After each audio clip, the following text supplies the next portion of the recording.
ఎయిర్పోర్టుపై మరోసారి ఇరాన్ దాడికైతే ప్రయత్నించిందనే చెప్పాలి. సో ఈ నేపథ్యంలో ఒక్కసారిగా డ్రోన్లతో అయితే దాడి చేసింది. దీంతో ఒక్కసారిగా కూడా పెద్ద ఎత్తున అయితే మంటలు ఎగిసిపడుతున్నాయి. దీనికి సంబంధించిన దృశ్యాలు కూడా మనం బిగ్ టీవీ స్క్రీన్ మీద చూడొచ్చు. పెద్ద ఎత్తున అయితే అక్కడ ఏం జరిగిందన్న భయాందోళనలో కూడా చుట్టుపక్కల ప్రజలంతా కూడా కాసేపు అయితే పూర్తిగా భయాందోళనకు గురయ్యారని చెప్పాలి. అయితే దుబాయ్ ఎయిర్పోర్టుపై మరోసారి దాడి జరగడం కలకలం రేపుందనే చెప్పాలి. డ్రోన్లతో ఇరాన్ అయితే డ్రోన్లతో విరుచుకుపడుతుందని చెప్పాలి. ఏదైతే అటు తెల్లవారుజామునే ఒక దాడి జరిగిందని ఇప్పటికే ఆయిల్ ట్యాంకర్ ను కూడా పేల్చేసింది. అయితే అతి మరవకుంది మరొక్కసారి కూడా దుబాయ్ ఎయిర్పోర్ట్ పై అటు ఇరాన్ అయితే దాడి చేయడం అయితే కలకలం రేపిందని చెప్పాలి. ఒక్కసారిగా విజువల్స్ లో మీరు గమనించవచ్చు. అప్పటి వరకు బానే ఉన్న ఆ ప్రాంతం సైతం కూడా ఆ డ్రోన్ ఒక్కసారిగా వచ్చి పడటంతో పెద్ద ఎత్తున అయితే పొగ కమ్ముకున్నట్టయితే ఒక్కసారిగా చుట్టుపక్కల ప్రాంతం అంతా కూడా అసలు ఏం జరుగుతుందో తెలియని సిచ్యువేషన్ లో చుట్టుపక్కల వారంతా కూడా భయాందోళనకు గురయ్యారు. క్లియర్ కట్ గా మీకు బిగ్ టీవీ స్క్రీన్ మీద అయితే విజువల్ అయితే చూడొచ్చు. అప్పటి వరకు ఎయిర్పోర్టు సమీప ప్రాంతంలో కూడా ఎప్పుడు కూడా దుబాయ్ ఎయిర్పోర్ట్ అనేది కూడా రద్దీగా ఉంటుంది. ప్రపంచంలో అటు రద్దీగా ఉండే ఎయిర్పోర్టులో దుబాయ్ ఎయిర్పోర్ట్ ఒకటి అలాంటిది. సో దుబాయ్ ఎయిర్పోర్ట్ ని టార్గెట్ గా చేసుకుని అయితే ఇరాన్ దాడులు కొనసాగిస్తూ వస్తుంది. సో ఈ నేపథ్యంలోనే ఈ రోజు మరొక్కసారి ఈ దాడి జరగడం కలకలం రేపుందని చెప్పొచ్చు. దీంతో ఎయిర్పోర్టులో ప్రయాణికులంతా కూడా భయాందోళనకు గురయ్యారు. సో తాత్కాలికంగా ఎయిర్పోర్ట్ కూడా మూసివేసినట్టయితే ఇప్పటికే ప్రకటించారు. పెద్ద ఎత్తున డ్రోన్ వచ్చి అక్కడ ఢీకొట్టడంతో కూడా పేలుళ్ళు అయితే భారీ శబ్దంతో సంభవించాయి. దీంతో ప్రజలంతా భయాందోళనకు గురయ్యారు. దీంతో ఒక్కసారిగా భారీ పేలులతో కూడా దుబాయ్ ఎయిర్పోర్ట్ అయితే మూసివేసినట్టయితే అధికారులు ప్రకటించారు. అలాగే సేఫ్టీ నోటీసులు జారీ చేసింది ఎయిర్పోర్ట్ అథారిటీ. ఇక దుబాయ్ ఎయిర్పోర్ట్ నుంచి విమానాలను కూడా దారి మళ్లిస్తున్నారు. సో ఎందుకంటే దాడి అనంతరం కనుక ఒకవేళ అక్కడ ఇంకా మళ్ళీ దాడి జరిగితే కనుక ప్రజల ప్రాణాలకే నష్టం వాటిల్లే అవకాశం ఉంది. కాబట్టి ఇప్పటికే ఎయిర్పోర్ట్ అయితే మూసివేసి అక్కడికి వచ్చే విమానాలను కూడా దారి మళ్లిస్తున్నారు. అల్ మక్తూమ్ విమానాశ్రయానికి కూడా దారి మళ్లిస్తున్నట్టయితే చెప్తున్నారు. ఇక అలాగే ప్రజలు కూడా ఇళ్ల నుంచి బయటకు రావద్దంటూ హెచ్చరికలు అయితే జారీ చేశారు. ఇప్పటికే ఏ సమయంలో ఎక్కడ డ్రోన్లతో ఇరాన్ విరుచుకు పడుతుందో తెలియని సిచ్యువేషన్ అయితే దుబాయ్లో నెలకొందని చెప్పాలి. ఇప్పటికే అటు తెల్లవారుజామున ఆయిల్ ట్యాంకర్ పేల్చివేసిన ఇరాన్ అయితే మరొకసారి ఎయిర్పోర్ట్ పై కూడా అటు డ్రోన్లతో విరుచుకుపడుతుంది. ఆ విజువల్స్ మనం క్లియర్ కట్ గా చూడొచ్చు. ఒకసారి ఆ సమయంలో కట్టుగా ఏం జరిగిందో దాడికి సంబంధించిన విజువల్స్ ఒకసారి చూద్దాం.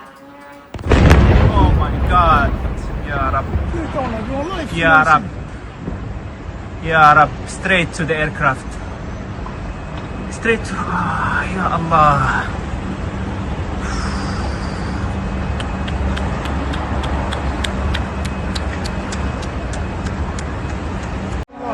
Ya Allah, straight to the airport. Oh my God. Ya Rab. Allah, straight to the airport. Oh my God. Ya Rab. Ya Rab.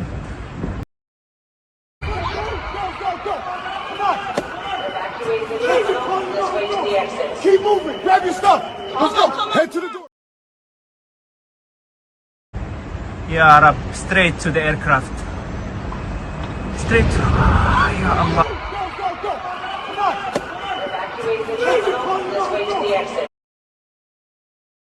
చూసాం కదా. ప్రస్తుతం అయితే దుబాయ్ ఎయిర్పోర్ట్ లో కూడా ప్రమాద తీవ్రతనైతే ఇక మరింత సమాచారం అందించేందుకు మా అసిస్టెంట్ ఎడిటర్ రామ్దాస్ అందుబాటులో ఉన్నారు. రామ్దాస్, ఇరాన్ ఎక్కడా కూడా వెనక్కి తగ్గకుండా దుబాయ్ ఎయిర్పోర్ట్ ని టార్గెట్ గా చేసుకుని అయితే వరుస దాడులు చేస్తుందని చెప్పాలి. సో ఈ నేపథ్యంలో నేరుగా ఎయిర్పోర్ట్ పై దాడులు చేయడంతో ప్రస్తుతం ఎయిర్పోర్ట్ మూసివేయాల్సిన పరిస్థితి అయితే వచ్చింది. ఏంటి అక్కడ తాజా పరిస్థితి? దుబాయ్ ఎయిర్పోర్ట్ పై దాడులు కొనసాగుతున్నాయి. అక్కడ యుఏఈ జాతీయ అత్యవసర సంక్షోభ విపత్తు నిర్వహణ అథారిటీ ఏదైతే ఉందో NCEME ప్రస్తుతం ఆ దేశ వైమానిక రక్షణ వ్యవస్థలు క్షిపణి ముప్పుకు ఇంటర్సెప్ట్ చేస్తున్నాయంటూ చెప్తున్నారు. ఇందులో అటు సౌదీ అరేబియా, అమెరికా అధ్యక్షుడు డొనాల్డ్ ట్రంప్ ను ఇరాన్ పై కఠినంగా దాడి చేస్తూనే ఉండాలంటూ చెప్పినట్టుగా ఒక కొత్త రిపోర్ట్ అయితే వస్తుంది. సో ప్రస్తుతానికైతే అక్కడి దేశ వైమానిక రక్షణ వ్యవస్థల ముప్పుకు సంబంధించి ప్రతిస్పందిస్తున్నామంటూ దుబాయ్ అథారిటీస్ చెప్తున్నాయి. ఇక మరోవైపు ఇప్పుడు దుబాయ్ విమానాశ్రయం సమీపంలోని సౌకర్యాలపై డ్రోన్ దాడి జరిగిన తర్వాత దుబాయ్ తన ప్రధాన అంతర్జాతీయ విమానాశ్రయంలో విమానాలను అయితే నిలిపివేసిన పరిస్థితి కనబడుతుంది. ఇక ఇక్కడ ఇంధన ట్యాంకులు దెబ్బతిన్నాయి. అత్యవసర బృందాలంతా కూడా ఎమర్జెన్సీ టీమ్స్ వచ్చి అక్కడ పరిస్థితిని అదుపు చేస్తున్నట్టుగా మనకు అర్థమవుతుంది. అదే టైంలో అనేక విమానాశ్రయం బయట తిరుగుతున్నట్టుగా అధికారులు చెప్తున్నారు. సో ఈ మరో దాడి కారణంగా ఇప్పుడు చిన్న అంతరాయం అయితే ఏర్పడిన తర్వాత మళ్ళీ ఈ సస్పెన్స్ కొనసాగుతుంది. దుబాయ్ లోని అత్యంత రద్దీగా ఉండే బిజియెస్ట్ ఎయిర్పోర్ట్ ఇది. సో ఇక్కడ నుంచి నడుస్తున్నటువంటి అతిపెద్ద విమానయాన సంస్థ ఎమిరేట్స్ కూడా ఇప్పుడు విమానాలను నిలిపేసినట్లుగా చెప్తుంది. సో మరోవైపు ఇక దుబాయ్ ఎయిర్పోర్ట్ ను టార్గెట్ చేసుకొని, ముఖ్యంగా యుఏఈని టార్గెట్ చేసుకొని ఇప్పటి వరకు 1800 మిసైల్స్ ని అక్కడ ఇరాన్ నుంచి ప్రయోగించినట్టుగా మనకు అర్థమవుతుంది. సో అయితే ఈ దాడులు సంబంధించి కొన్ని ఫేక్ వార్తలు కూడా సర్క్యులేట్ అవుతున్నాయి. ఇప్పటి వరకు ఇజ్రాయెల్ ఇరాన్ మద్దతుతో అమెరికా మధ్య జరుగుతున్న యుద్ధం కారణంగా వెస్ట్ ఏషియాలో ఉద్రిక్త పరిస్థితుల సమయంలో తప్పుదారి పట్టించే కల్పిత కంటెంట్ ఉన్న వీడియో క్లిప్లను కూడా సోషల్ మీడియాలో పోస్ట్ చేసినందుకు యుఏఈ అంటే ఎమిరేట్స్ అధికారులు 35 మందిని అరెస్ట్ చేశారు. అందులో 19 మంది మన ఇండియన్స్ ఉన్నారు. సో ఆ రకంగా ప్రజల అశాంతిని రెచ్చగొట్టడానికి మొత్తం స్థిరత్వాన్ని ఉద్దేశించినటువంటి కల్పిత సమాచారాన్ని, కృత్రిమ కంటెంట్ ను ఆపడమే లక్ష్యంగా డిజిటల్ ప్లాట్ఫామ్లపై కఠినమైన పర్యవేక్షణ ఉంటుందంటూ కూడా UAE attorney general doctor Ahmed Saif చెప్తున్న పరిస్థితి కనబడుతుంది. సో మరోవైపు ఇటు ఇరాన్ ప్రధాన చమురు ఎగుమతి టెర్మినల్ అయినటువంటి కార్గు ద్వీపంపై దాడులు చేయడానికి యునైటెడ్ అరబ్ ఎమిరేట్స్ లోని ఓడరేవులు, రహస్య స్థావరాలను అమెరికా ఉపయోగించుకుంటుంది. అందుకే ప్రస్తుతం యుఏఈపై మేము దాడి చేయాల్సి వస్తుందంటూ టెహ్రాన్ చెప్తోంది. సో ఈ నేపథ్యంలో ప్రస్తుతం అంటే ఈ టెహ్రాన్ ఈ వాదన చేస్తున్న దానికి ఎలాంటి ఆధారాలు లేవు, సరైన బలం అయితే లేదు. కానీ టెహ్రాన్ ఆరోపిస్తున్నట్టుగా యుఏఈ నుంచే ఇక్కడ కార్గు ద్వీపంపై అటాక్ జరిగింది కాబట్టి మేము యుఏఈపై ఇవాళ ఎయిర్పోర్ట్ పై దాడి చేస్తున్నామని చెప్తున్నారు. అక్కడ చమురు ట్యాంకర్లు, ఆయిల్ డిపోలపై దాడి చేస్తామని చెప్తున్నప్పుడు కూడా అవన్నీ మిస్ఫైర్ అవుతున్నాయి. డ్రోన్స్, మిసైల్స్ అన్ని కూడా ఎయిర్పోర్ట్ పై పడుతున్నాయి. One of the busiest airport అయినటువంటి డిఎక్స్పి దుబాయ్ ఎయిర్పోర్ట్ అంతా కూడా ప్రస్తుతం షట్ డౌన్ అయింది. చాలా వరకు కూడా ఇప్పుడు ప్రాంతం అంతా కూడా ఇప్పుడు ఆపరేషన్స్ అన్ని కూడా నిలిచిపోయిన పరిస్థితి కనబడుతోంది. మరోవైపు యునైటెడ్ అరబ్ ఎమిరేట్స్ అధ్యక్షుడి దౌత్య సలహాదారైనటువంటి అన్వర్ గార్గాష్ సోషల్ మీడియాలో స్పందించారు. ఆ దేశానికి సెల్ఫ్ డిఫెండ్ చేసుకునే హక్కు ఉంది కాబట్టి ఇప్పటికీ చాలా వరకు ఓపిక పట్టాం, ఇక మేము కూడా సంయమనం పాటిస్తూనే ఉన్నాం, ఇక ఓపిక నశించే వరకు కూడా ఇరాన్ చూడొద్దు అంటూ కూడా హెచ్చరిస్తున్న పరిస్థితి కనబడుతోంది. సో ఇంత జరుగుతున్నా కూడా ఇస్లామిక్ అంటే నైబర్ కంట్రీస్ పై ఈ ఇస్లామిక్ రిపబ్లిక్ చమురు కేంద్రాలపై దాడి జరిగితే ఈ ప్రాంతంలోని అమెరికాకు సంబంధించినటువంటి చమురు, ఆర్థిక, ఇంధన మౌలిక సదుపాయాలను దాడి చేయవచ్చంటూ ఇరాన్ ఉమ్మడి సైనిక కమాండ్ మరోసారి హెచ్చరించింది. అంటే చాలా క్లియర్ గా ఇప్పుడు అవుట్ రైట్ గా హెచ్చరిస్తున్నారు. ఇంత ముందేమో అమెరికా బేస్ల పైన దాడి చేస్తున్నామంటూ చెప్పుకొచ్చిన ఇరాన్ ఇప్పుడు నేరుగా హెచ్చరికలు జారీ చేస్తుంది.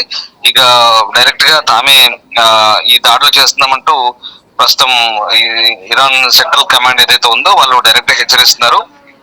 సో అంటే ఇక్కడ ఈ ప్రాంతం అంతా కూడా అమెరికా ఉనికిని లక్ష్యంగా చేసుకుని దాడులు చేస్తున్నామని ఇరాన్ చెప్తున్నప్పటికీ కూడా ఇక్కడ ప్రధానంగా బాధిత దేశంగా యుఏఈ మారిపోయింది. యునైటెడ్ అరబ్ ఎమిరేట్స్, అబుదాబి కావచ్చు, షార్జా కావచ్చు, అరస్ అల్ ఖైమా కావచ్చు, దుబాయ్ కావచ్చు, ఇవన్నీ కూడా వాణిజ్య కేంద్రాలు అన్నటువంటి ప్రపంచ వాణిజ్యానికి గుండెకాయ అయినటువంటి దుబాయ్ పై ఎక్కువగా గురి పెడుతుండడంతో ప్రస్తుతం తీవ్రమైన ఆందోళన కొనసాగుతుంది దుబాయ్ లో. అలాగే ఇతర గల్ఫ్ దేశాలు ఇరాక్, జోర్డాన్, టర్కీలతో పాటు అమెరికా సైనిక సౌకర్యాలు ఉన్నటువంటి ఏ దేశాలలో వాటి మీద కూడా దాడి జరుగుతున్నాయి. సో ఇక్కడ మనకు యుఏఈలో సివిలియన్స్ పై కూడా డ్రోన్ అటాక్స్ జరుగుతున్నాయి, క్షిపణులు జరుగుతున్నాయి. వీటిలో దుబాయ్ ఇంటర్నేషనల్ ఎయిర్పోర్ట్ కూడా ఉంది, అలాగే హోటల్స్ ఉన్నాయి, దేశ ఫైనాన్షియల్ డిస్ట్రిక్ట్ ఉంది అక్కడ. సో రకంగా ఇప్పుడు ఏం చెప్తున్నారంటే ఇక ఇరాన్ పై కూడా సంబంధాల గురించి పూర్తిగా సమీక్షిస్తామంటుంది దుబాయ్ కూడా. ఇంతవరకు ఓపిక పట్టింది, ఇక నుంచి ఇక మేము కూడా ఈ తీవ్రమైన సమీక్ష చేయవలసి ఉంటుందంటూ సౌదీ ఉన్నటువంటి ఆ దేశ రాయబారి రాయిటర్స్ లాంటి అంతర్జాతీయ మీడియాతో చెప్తున్న పరిస్థితి కనబడుతుంది. అంటే బయట శక్తుల ప్రభావాన్ని పరిమితం చేయడం ద్వారా మమ్మల్ని మేము కాపాడుకోవాలంటూ ప్రస్తుతం చెప్తుంది. సో రకంగా ప్రస్తుతం ఉన్న సిచ్యువేషన్ లో ఉన్నటువంటి పరిస్థితుల్లో దుబాయ్ ని తమను తాము కాపాడుకునే హక్కు ఉంటుందంటూ వాళ్ళు కూడా చెప్తున్న పరిస్థితి. అండ్ ఇంకొక అప్డేట్ అంటుంది ఏంటంటే ప్రస్తుతం ఈ దాడి కారణంగా ప్రస్తుతానికి మన ఇండియా నుంచి దుబాయ్ విమానాశ్రయం అకస్మాత్తుగా మూసివేయడంతో ఇవాళ అంటే సోమవారం నాడు ఉదయం టేక్ ఆఫ్ అయినటువంటి 4 గంటల తర్వాత 325 మంది ప్రయాణికులతో ఉన్నటువంటి ఎమిరేట్స్ ఫ్లైట్ కేరళ కొచ్చికి మళ్ళీ తిరిగి వచ్చింది.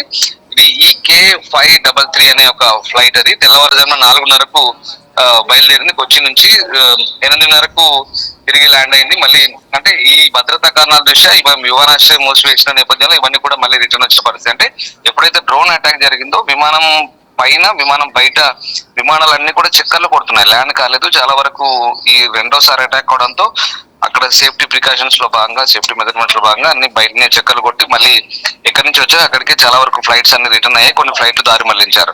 సో దుబాయ్ లో పరిస్థితిని సమీక్షిస్తున్నంత వరకు ప్రయాణికులంతా కూడా విమానాలలో ఉండాలి, లేదా విమానాశ్రయం తిరిగి తెరిస్తే కనుక మేము సర్వీసులు నడుపుతాము అంటూ ప్రయాణికుల్ని అధికారులు చెప్తున్న పరిస్థితి. దుబాయ్ సివిల్ ఏవియేషన్ కూడా అదే చెప్తుంది.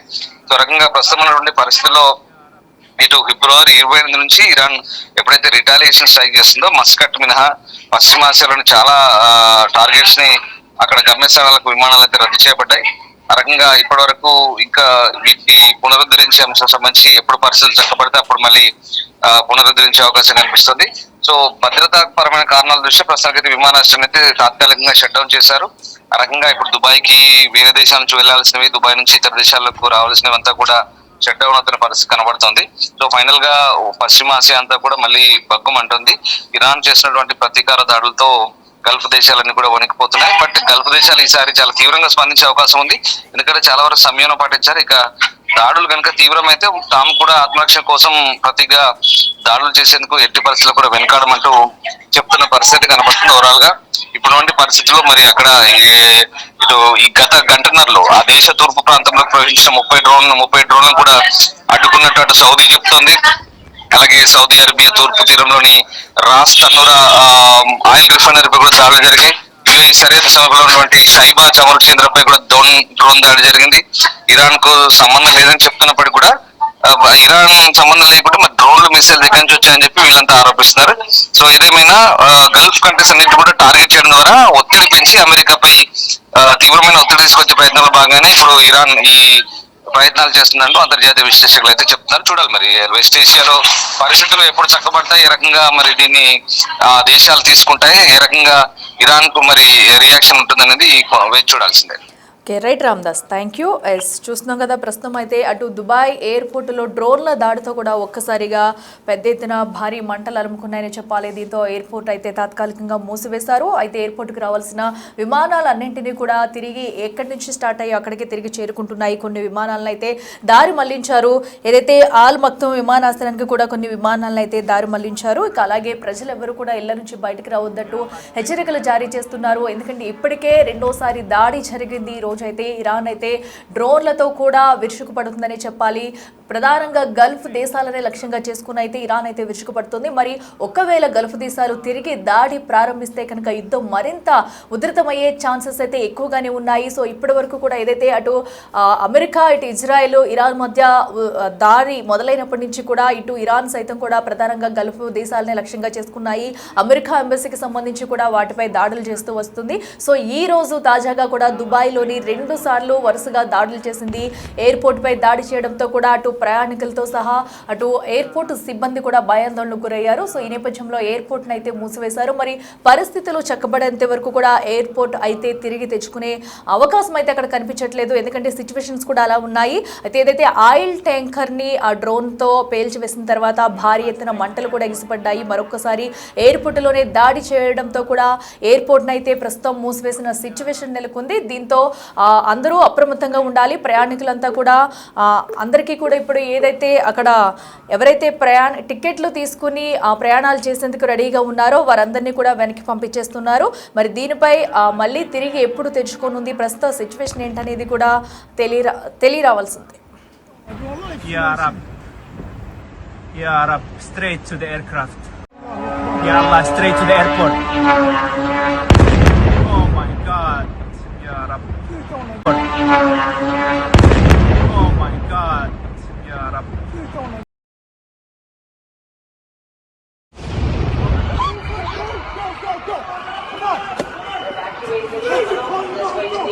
Keep moving. Grab your stuff. Let's go. Head to the door.